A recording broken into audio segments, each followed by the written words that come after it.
topic that we're dealing with tonight, which is anxiety around or potential anxiety around dating and shidduch. Should not be one of anxiety, but should be one of joy, frankly. But it does often engender feelings of anxiety, and so we're really lucky to have Professor Clapper here with us tonight to discuss and shed some light on why we sometimes feel anxiety around this and things that we can do about it. Okay, so I think everyone experiences anxiety when they're dating, but for a variety of different reasons. I could think of many. For the sake of time, I'll give you the first five that I come across. I would say the top five, but there are many, many other reasons as well. Dating is not like anything else that we've done in our previous lives. First of all, it's very pivotal. For many of us, it's the most permanent decision that we've ever had to make. You know, it may be hard to choose a major or hard to choose a career, but first of all, we've had a lot of guidance in those areas very often. And secondly, we know that to a certain extent, they're reversible. We know people who make aliyah and then come back from Israel. We know people who take a degree in law and segue it to something else, like social work, people who study social work and go into law. So we don't feel like things are as sort of locking you down and as pivotal as marriage. And for a young person, very often it is the most permanent decision, and at the same time the first that they've really been in the driver's seat for, that hasn't had a lot of input from parents and other advisors. Secondly, many times when we have a difficult situation, we can generalize previous successes to feel more confident in that situation. So for example, if you're nervous about starting medical school or even applying to graduate school, we have confidence in other arenas of, academia, whether we were great in college or good students in high school, and it kind of gives us wind beneath our wings. We feel like, well, I don't really know what medical school is going to be like, but I cracked the code of college. So you have some confidence in that area. But when we are dating, for many people, it's the first time that we've really had to make an assessment of character, right? Like, what is this person really like behind the beautiful suit and the blow-dried hair? And by the way, I'm describing the men in that description. So like, so like we're really afraid of our ability to really judge accurately sometimes. The third reason that people very often feel anxiety, I have to share, is that many people express that they don't really want the marriages that their parents might have, or they want wonderful marriages like their parents have, but different, but they don't have a very clear idea of how to get there or how to avoid that. So they start to think, if I marry the perfect person who matches me on everything, how to raise our children and how to, be religiously and on every area we agree, then we'll never fight and we will, be able to have that wonderful marriage. So we sort of get a little bit perfectionistic, which we know, Dr. Lichman, you and I both know that conflict is inevitable, and that in relationships, no one is going to match up or line up in every area of our life. And actually, conflict can lead to a lot of wonderful growth in both people. It can be a people growing experience if done productively. Maybe they really do need to be a little more sharing, a better listener, less selfish, right? So good things can come out of conflict. But a lot of time when people date, their perfectionism, which comes from being afraid, like, I don't know how to make a great marriage. I don't know how to create it. So I'm just going to make sure the person I marry will line up and be like perfect for me, right? Creates a lot of anxiety. It's a very tall order to want to achieve something that we really don't know how to achieve. And sometimes when I work with people, certainly in premarital counseling as couples, when we talk about the mechanics of what makes marriage work, what's important in the kind of marriage that they want, this type of anxiety subsides. The fourth reason that people very often, like you said, are cool cucumbers sometimes and then very anxious other times, is that I find usually, Dr. Lichman, that people are consistent. They fall in love the same way they do other things. Their personality is consistent. That very often people, there are some people who are more emotional thinkers, and their gut leads them. They just feel like their gut has made them decide they need to move to Israel or they need to go in this profession. It's a gut decision. And other people are very deliberate thinkers, and they think over, they are maybe even overthinkers, but they think and go over all big decisions in their life, and sometimes even small decisions, and they overthink like what to order in a restaurant. So this will very often be a trigger for the overthinking or the anxiety. And I'll give you an example that I think a lot of people can relate to. Not that dating is like shopping, but there are people who go into the store and they see something on sale and they just buy it, right? They impulsively buy it. They love it. They know they want it and they just make it work for them. And they're going to go home and make it work. And there are other people, before they buy anything, they put it on hold and they visit it 3 times the way you'd visit someone in jail. And they take an inventory of all the things in their closet that will match that item. And they really like sort of go over it and over it before they make a decision, because they want to make a perfect decision. They are maximizers in their decisions. And other people are more satisficers. They will make a decision by their gut and then they will make it work for them. I think people have expectations very often from movies or popular media of how they're supposed to feel when they fall in love, but those expectations may not match how they're dating. You know, if they're dating for 6 weeks, they're not going to feel that sure, click that, people may feel like if there's something you've watched on television where they just, know, but they've dated for years. But also they have expectations based on what they thought they would feel, how sure they would be. And that may not be honest.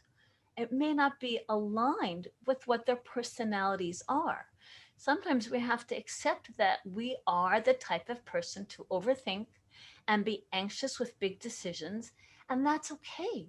That's normal. I find that people who overthink and are deliberate in their decisions very often make wise decisions, and that anxiety can sometimes help us, not hurt us.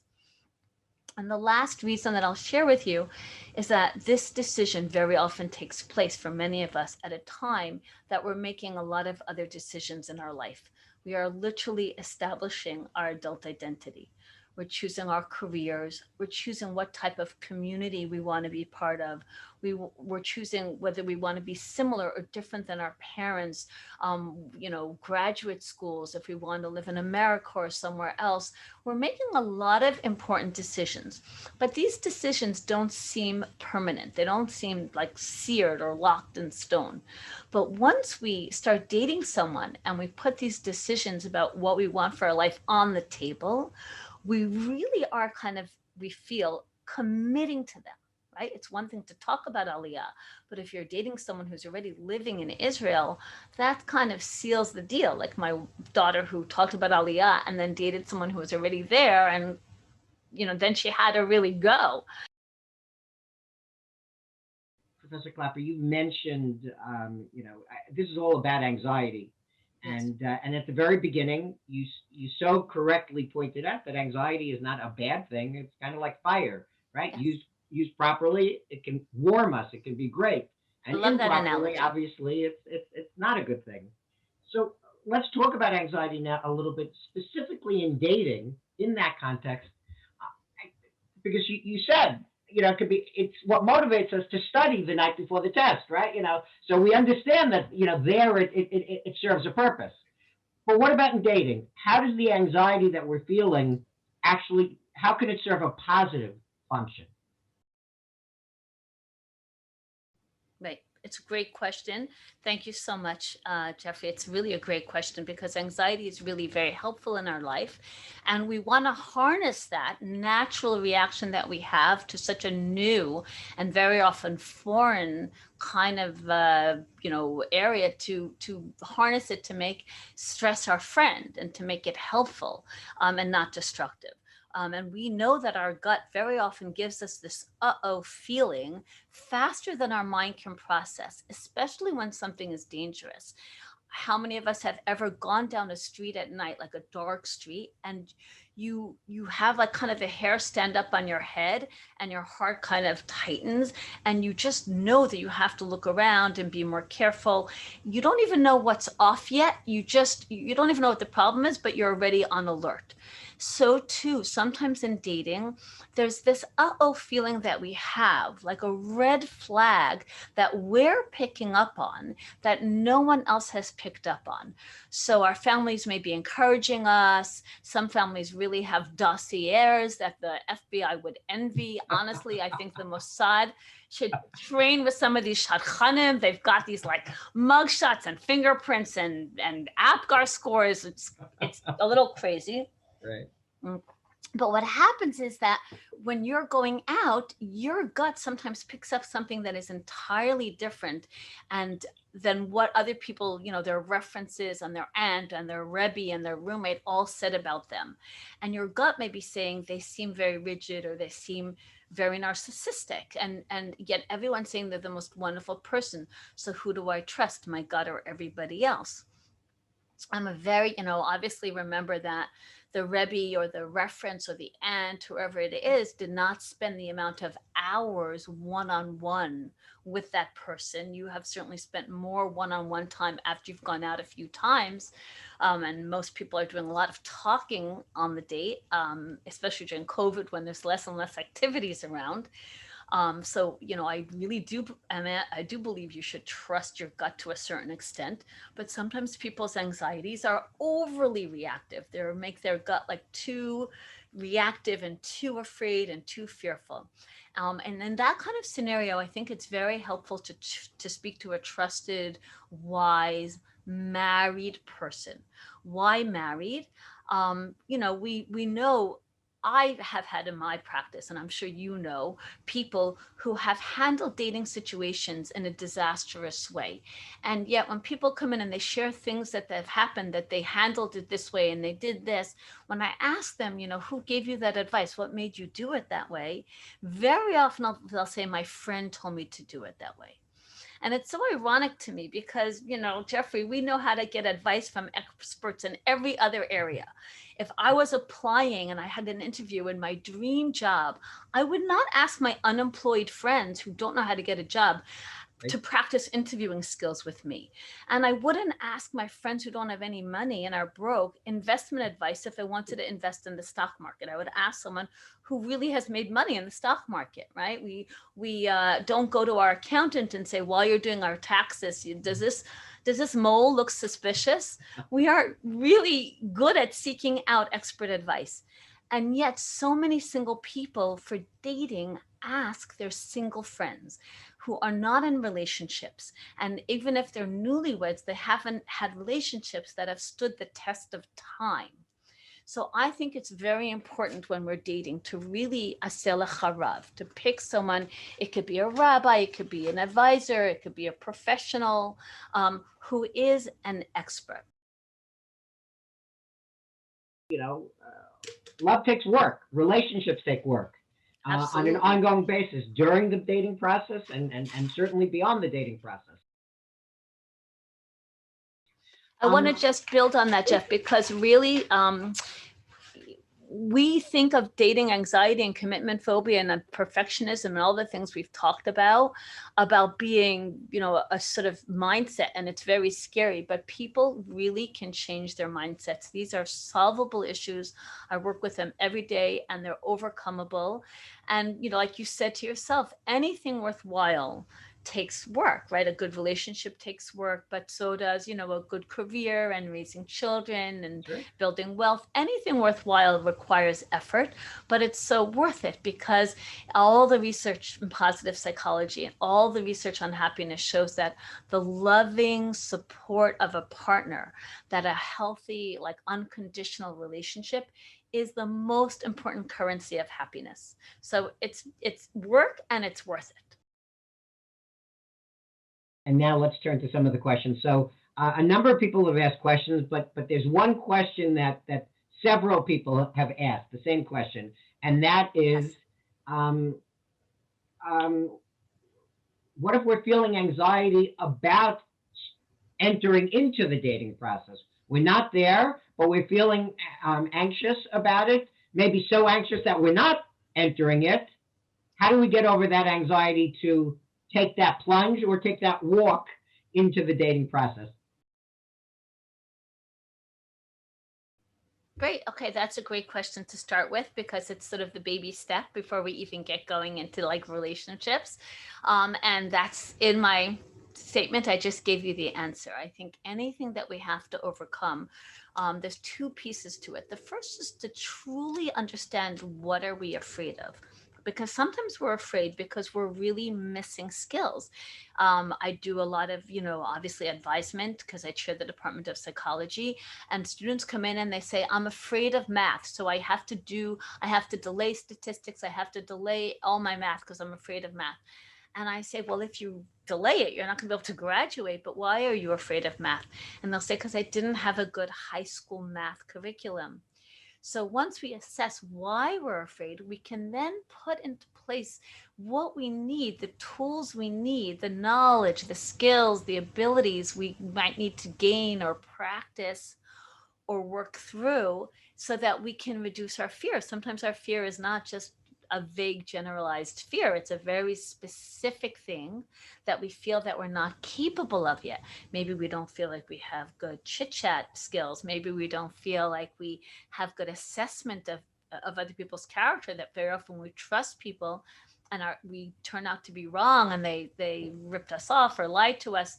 So we're afraid we don't have a good assessment of character. So I think it's good to speak with someone, again, a trusted advisor or a mental health professional or anyone you feel is wise and trustworthy, to try and pinpoint why you're afraid, what you're afraid of. Because if you can get the skills or the knowledge or the abilities or whatever you feel is missing, you will have a little more confidence going in. If I don't think I'm a good judge of character, I would also be afraid to date. And maybe sometimes that just needs to be reframed, where your, parent or, person who's mentoring you says, look at all your friends. You have wonderful friends. You're a great judge of character. So that's the first thing. And the second thing is really baby steps. Remember, your first date, unless you're Hasidish and you're meeting once before you get married, your first date is not when you have to decide to get married. And I very often tell people who have a lot of anxiety, the only thing you have to think about on the first date is if you want to go out on the second date.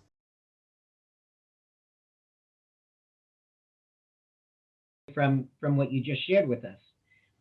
Somebody writes, when I go out, I'm on my best behavior, and I assume that the person I'm going out with is also on their best behavior, but somehow it doesn't feel real. I don't feel like myself. So what can I do? This person writes, what can I do to be more real, to get my date to be more real, so that I can really get to know them? Right, a great segue from what you were saying before.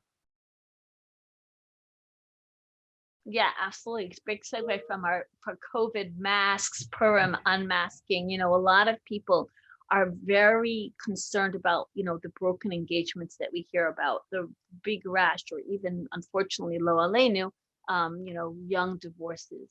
And I find that this really ties back to the mask, that people feel this pressure to be perfect because there's so much judgmental environment in the dating world. So they have to be perfect, and then once they get engaged they can be more themselves, or they get married and they can be more themselves, and then the other person is like, this is like not at all like the person you presented when we were dating, or this is not at all the version that you led me to believe. And we can't really feel appreciated and loved entirely or accepted entirely if we're pretending to be something that we're not. Now, obviously, when we date, we're not going to start by telling them all our fears and all our flaws and all our phobias and all our embarrassing moments and all our heart-wrenching life experiences. But the more what makes people feel closer is not the perfect information you give them, but actually the things that you disclose about yourself that are personal and real.